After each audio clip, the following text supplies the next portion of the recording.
देश में लगातार कोरोना की आहट फिर से सुनाई देने लगी है। भारत में इस वक्त की अगर मैं बात करूं तो कहीं न कहीं कोरोना ने फिर से अपने पैर पसारने शुरू कर दिए हैं। ज़्यादातर मामले दिल्ली से शुरू होकर के सबसे ज़्यादा अगर मैं बात करूं तो केरला में इस कोरोना के नए वेरिएंट के मामले हमें दिखाई देने लगे हैं। इसके बाद में अगर बात करें तो महाराष्ट्र है, दिल्ली है, गुजरात है, कर्नाटका है और अब तो हमारे प्रदेश में भी कहीं न कहीं कोरोना की जो आहट है वो सुनाई देने लगी है। प्रदेश में कहीं न कहीं बात करूं तो 39 से ज़्यादा एक्टिव केसेस फिलहाल राजस्थान में कोरोना के दर्ज किए गए हैं, जिसमें 2 मौत की जो है वो पुष्टि भी की गई है। फिलहाल मैं मौजूद हूं टोंक जिले के निवाई सामुदायिक चिकित्सालय में, जहां पर हम रियलिटी चेक करने आए कि किस तरह से कोरोना को लेकर के लोगों में जागरूकता है, लोग कोरोना को लेकर के कितने सतर्क हैं। मैं जिस वार्ड में खड़ा हूं, आप पीछे मेरे पीछे देख सकते हैं कि कई लोगों की भीड़ है जो कि विदाउट मास्क है, जो स्पष्ट जाहिर होता है कि कहीं ना कहीं इनमें अभी तक भी कोरोना को लेकर के ये जागरूक पूरी तरह से नहीं है।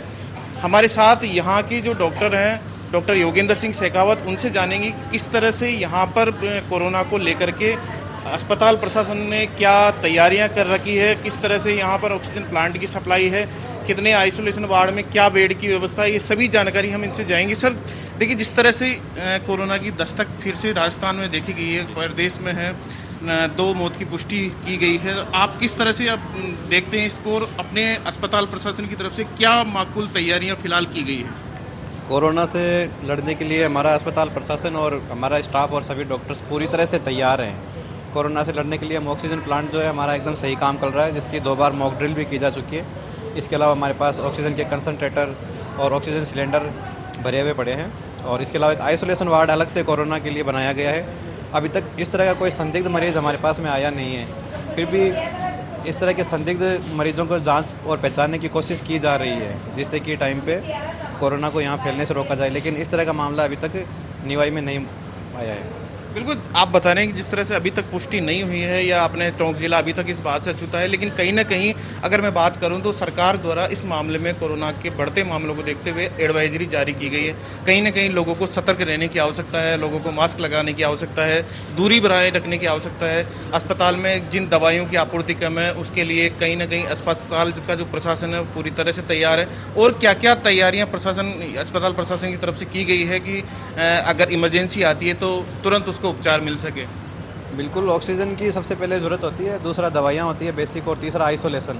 ये तीनों चीज़ें हमारे पास में है। दवाइयाँ सारी स्टॉक के अंदर भरपूर मात्रा में पड़ी है। स्टाफ जो है पूरी तरह मुस्तैदी से तैयार है, और पर्याप्त मात्रा में स्टाफ और डॉक्टर यहाँ तैनात हैं।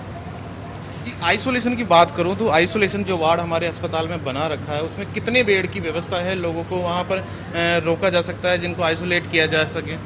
अभी तक उसमें 6 बेड की व्यवस्था है, और ऑक्सीजन सिलेंडर वहाँ प्रत्येक बेड पे लगे हुए हैं, और इसके अलावा सभी तरह की जो बेसिक एक आईसीयू में सुविधाएं होनी चाहिए वो इसके अंदर मौजूद है।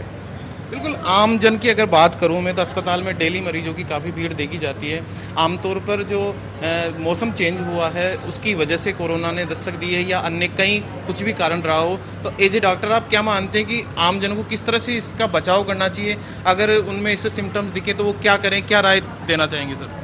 सर, कोरोना से बचने के जो उपाय हैं वो पहले की तरह के जो हैं उसी की तरीके से हैं। उसमें भी वही चीज़ें हैं कि हर कहीं थूकना नहीं चाहिए, एक तो अनावश्यक भीड़ भाड़ में नहीं जाना चाहिए। इसके अलावा जो है ना, एक दूसरे से 2 गज दूरी बना के रखें। मास्क जैसे कि आपने और मैंने पहन रखा है, इस तरह से मास्क लगा के रखें। और सर्दी खांसी जुकाम वाले जो मरीज़ हैं वो भी छींकते हैं, खांसते टाइम ध्यान रखें, मुँह पर कपड़ा वगैरह लगाएँ। और ऐसे मरीज़ों को, छोटे बच्चों बुजुर्गों को दूर रखा जाए, जिससे कोरोना से बचा जा सकता है। सर बिल्कुल, जिस तरह से डॉक्टर सर बता रहे हैं कि कहीं ना कहीं अस्पताल प्रशासन जो पूरी तरह से सतर्क है कोरोना को लेकर के। फिलहाल टोंक जिला प्रदेश में ऐसा जिला है जहां अभी तक कोरोना के कोई एक्टिव केसेस नहीं है, लेकिन कहीं ना कहीं सतर्क रहने की आवश्यकता है। हमारे साथ कुछ और लोग भी हैं जो अस्पताल में अपनी सेवाएं दे रहे हैं। सर, जिस तरह से कई मामले सामने आ रहे हैं, क्या लगता है आपको कि लोगों को किस तरह से इस वेरिएंट कोरोना का जो नया वेरिएंट देखा गया है उससे बचा जा सके? सर देखो, सावधानी रखनी है। पहले जैसे कोरोना आया था, लोग लगभग पहले की तरह सब सतर्क भी हैं। जैसे ही न्यूज़ में खबर देखते हैं, टीवी चैनल के माध्यम से सूचनाएं आ रही है, तो लोग सतर्क भी हैं। सतर्क पहले जिस तरह से कोरोना से थे वैसे ही मास्क बांध के रखना है, भीड़ भाड़ वाले इलाकों से बचना चाहिए। जहाँ तक हो सके, जहाँ से बाहर से आ रहे हैं तो कम से कम सैनिटाइज का उपयोग ज़रूर करें। सांस लेने में तकलीफ आ रही है, सतर्क भी है। सतर्क पहले जिस तरह से कोरोना से थे वैसे ही मास्क बांध के रखना है, भीड़ भाड़ वाले इलाकों से बचना चाहिए, जहाँ तक हो सके जहाँ से बाहर से आ रहे हैं तो कम से कम सैनिटाइज का उपयोग ज़रूर करें।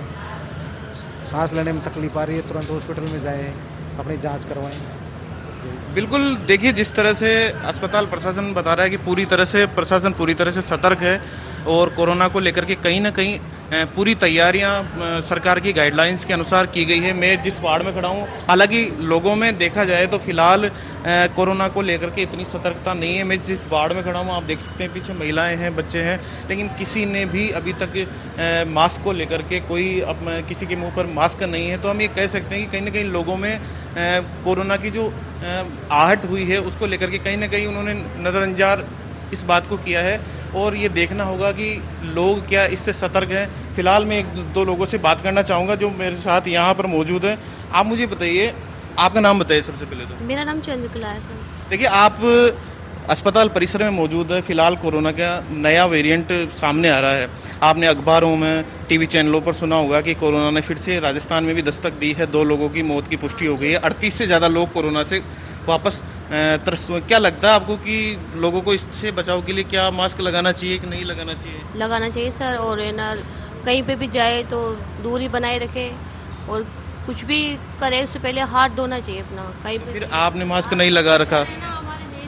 कहीं ना कहीं प्रदेश में फिर से कोरोना ने दस्तक दी है, जो लोगों में इस बात का डर हालांकि नहीं है, क्योंकि स्वास्थ्य विभाग ने, प्रशासन ने पहले लोगों को बता दिया है कि कोरोना का जो नया वेरिएंट है NB 1.8.1 इतना घातक नहीं है जैसा पहले का कोरोना हुआ करता था। लेकिन फिर भी एहतियातन के तौर पर अगर हम देखें तो एहतियात बहुत ज़रूरी है। मेरे साथ और भी लोग हैं जिनसे हम जानना चाहेंगे।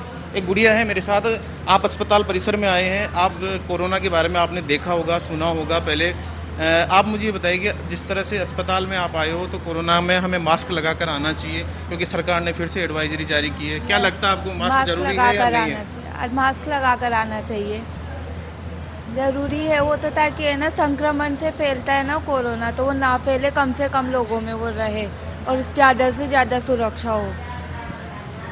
बिल्कुल, देखिए लोगों में जागरूकता है, लेकिन हम कह सकते हैं कि वो जागरूकता थोड़ी ज़्यादा होनी चाहिए, क्योंकि छोटी सी गलती एक बड़ी गलती बनने में टाइम नहीं लगता उस चीज़ को। तो हम ये समझ सकते हैं कि जिस तरह से कोरोना की जो आहट प्रदेश भर में लेकर के पूरे देश में फैल रही है, अगर उसको समय रहते हमको काबू में पाना तो हम उसके लिए हमें ही कुछ न कुछ करना होगा। और हम माने तो मास्क खास तौर से ज़रूरी है, 2 गज की दूरी ज़रूरी, एक साथ इकट्ठा नहीं होना है। इस तरह के कई तरह के उपाय अपनाकर हम लोग कोरोना से कहीं ना कहीं लोगों को जागरूक कर सकते हैं। मेरे साथ एक व्यक्ति और है, इनसे बात करना चाहूँगा। अपना नाम बताइए। हेमराज। आप अस्पताल में हो, आपको पता है कि कोरोना का नया वेरिएंट जो है राजस्थान में फिर से आया है। 2 लोग मर चुके हैं, इससे 38 से ज़्यादा लोग संक्रमित है। क्या लगता है कि मास्क वगैरह ज़रूरी है? हाँ, ज़रूरी है मास्क वगैरह लगाने के लिए, अपना शरीर स्वास्थ्य रहना सही है। हाँ, तो ये है कि वाकई में आमजन में, लोगों में कोरोना को लेकर के जितना सतर्कता होनी चाहिए वैसी सतर्कता नहीं देखी गई है। इससे निपटने के लिए कहीं ना कहीं आमजन में इसको लेकर के सतर्कता होनी चाहिए, क्योंकि अगर ये सतर्कता होगी तो समय रहते कहीं ना कहीं इस कोरोना से हम अपने आप को और अपने समाज को बचा पाएंगे। क्योंकि जिस तरह से कोरोना के नए मामले सामने आ रहे हैं, कहीं ना कहीं ये देश के लिए खतरे की घंटी बज रही है, लेकिन सरकार जो है इसको लेकर के पूरी तरह से सतर्क है। कैमरा पर्सन पवन के साथ मनीष शर्मा, समाचार प्लस, टोंक निवाई। प्रदेश में एक बार फिर से कोरोना की दस्तक शुरू हो चुकी है। मैं आपको बता दूं कि फिलहाल राजस्थान की बात करें तो 38 से ज़्यादा एक्टिव केस प्रेजेंट में मौजूद हैं। 2 मौतों की पुष्टि कर दी गई है और इसको लेकर के फिलहाल मैं टोंक जिले के निवाई में सामुदायिक जो चिकित्सालय है वहाँ मौजूद हूँ और ऑक्सीजन प्लांट में मौजूद हूँ। मेरे पीछे आप देख सकते हैं कि यहाँ पर जो मशीनें हैं वो पूरी तरह से प्रॉपर लगी हुई है और ऐसी किसी भी आपातकाल स्थिति से निपटने के लिए प्रशासन, जो अस्पताल प्रशासन है, वो पूरी तरह से तैयार है। मेरे पीछे आप स्क्रीन में देख सकते हैं कि यहाँ पर ऑक्सीजन सप्लाई को लेकर के जो भी अत्याधुनिक मशीनें हैं, जो भी प्लांट है, वो पूरी तरह से वर्क कर रहा है। फिलहाल यहाँ पर कल भी मॉकड्रिल की गई थी और अभी वर्तमान में सुबह के समय जो वो मॉकड्रिल की गई थी, यहाँ की जो संचालक है बेनीवाल जी, इनसे हम बात करेंगे। सर, जिस तरह से कोरोना पैर पसार रहा है, हालांकि टोंक जिले में इसकी पुष्टि नहीं हुई है, फिलहाल आप जो ऑक्सीजन का अगर मैं बात करूं तो इस प्लांट में किस तरह की व्यवस्थाएं हैं और क्या क्या माकूल इंतजाम किए गए हैं? यहाँ पर मॉक ड्रिल भी हुई है, क्या रहा? सर जैसे आज भी मॉक ड्रिल की गई है इस प्लांट की, और प्लांट अपना चालू है। इसमें जैसे 2 कंप्रेसर हैं और दोनों चालू रनिंग में, 2 ड्रायर है रनिंग में, और जो अपने जो ऑक्सीजन बेड है वो 35-35 बेड है। वहाँ तक बिल्कुल ऑक्सीजन की जैसे लीकिंग वगैरह जो भी है सब कुछ बिल्कुल तैयार है, कोई तकलीफ वाली बात नहीं। दूसरा अपने पास ऑक्सीजन कंसनट्रेटर है, तो 63 कंसनट्रेटर है सर अपने पास। और उसके अलावा अपने पास अगर ऑक्सीजन सिलेंडरों की बात करें तो 35 ऑक्सीजन सिलेंडर है अपने पास। और जैसे बाई चांस लाइट नहीं आती, प्लांट अपना ख़राब हो जाता है, तो उसके बैकअप के लिए डी टाइप के 50 सिलेंडर भी अवेलेबल है। बिल्कुल, जिस तरह से आप बता रहे हैं तो प्रशासन ये माना जाए कि अपना जो टोंक जिला है, अपना निवाई जो सामुदायिक चिकित्सालय है, कहीं ना कहीं कोरोना से लड़ने के लिए पूरी तरह से तैयार है। अगर आपातकाल स्थिति आती है तो कहीं ना कहीं हमारा अस्पताल इसमें माकूल इंतजामात के तहत नंबर 1 पर रहने वाला है, कहीं ना कहीं अगर ये माना जाए तो। मैं आपसे समझना चाहूंगा कि इसकी क्रियाविधि किस तरह से, और मुझे थोड़ा सा समझाएंगे आप? सर जैसे ये ड्रायर है, ठीक है, जैसे सब इस प्लांट को स्टार्ट करते हैं अपन, सबसे पहले ड्रायर चलता है सर। ड्रायर में जैसे ही इसको जो 2 पे आता है इसका सर प्रेशर, ठीक है, 2 के आने के बाद में फिर इस कंप्रेसर को चलाते हैं अपन सर। कंप्रेसर 6 पे जब इसकी 6 पे प्रेशर पहुंचता है उसके बाद में इस प्लांट को उधर से रनिंग किया जाता है। वहाँ से रनिंग करने के बाद में सर आप इधर आइए मेरे पास, ये मैनिफोल्ड रूम है सर अपना। ऑक्सीजन यहाँ से मैनिफोल्ड रूम है, इसमें आती है सर। यहाँ से अपन इसको जैसे अगर प्लांट चल रहा है अपना तो प्लांट से चालू कर सकते हैं, तो जा रही है। तो ये सिलेंडर है जो जहाँ ऑक्सीजन बैकअप के लिए, अगर जैसे मान लीजिए लाइट चली जाती है, जनरेटर खराब हो जाता है, तो उस स्थिति में लड़ने के लिए अपने पास ये डी टाइप के 50 सिलेंडर है सर। तो अपने अस्पताल में कोरोना से लड़ने के लिए सभी सामान जो चाहिए उस सब में सर ऑक्सीजन की कोई कमी नहीं है सर। बिल्कुल। देखिए, जिस तरह से ये बता रहे हैं कि अस्पताल प्रशासन में जिस तरह से ऑक्सीजन सप्लाई को लेकर के पूरी तरह से माकूल इंतजामात किए गए हैं, ऑक्सीजन की पूरी तरह से व्यवस्थाएं हैं, आपातकाल स्थिति से निपटने के लिए पूरी तरह से जो अस्पताल प्रशासन है वो तैयार है। आप देखिए कि फिलहाल प्रदेश में धीरे धीरे कोरोना पैर पूरी तरह से पसार चुका है, 40 से अधिक मामले सामने आ चुके हैं। कहीं ना कहीं अगर इस विषय वस्तु को देखें तो अगर इस पर एक्शन नहीं लिया गया या ये रुका नहीं तो कहीं ना कहीं एक बड़ा विकराल रूप धारण कर सकता है। जिस तरह से पिछले 5 साल पहले ऐसी घटना घटी जिसमें कई लोग हताहत हुए, कई लोगों ने अपने परिवारजनों को खोया। तो हम तो यही सरकार से चाहते हैं कि कहीं ना कहीं जहां पर भी अगर इस तरह की कमी दिखाई देती है तो उसको तुरंत दुरुस्त कराया जाए, ताकि आपातकाल स्थिति से कोरोना से निपटने के लिए प्रशासन पूरी तरह से तैयार रहे और माकूल इंतजाम किए जाएं। कैमरा पर्सन पवन के साथ मनीष शर्मा, समाचार प्लस टोंक, निभाई।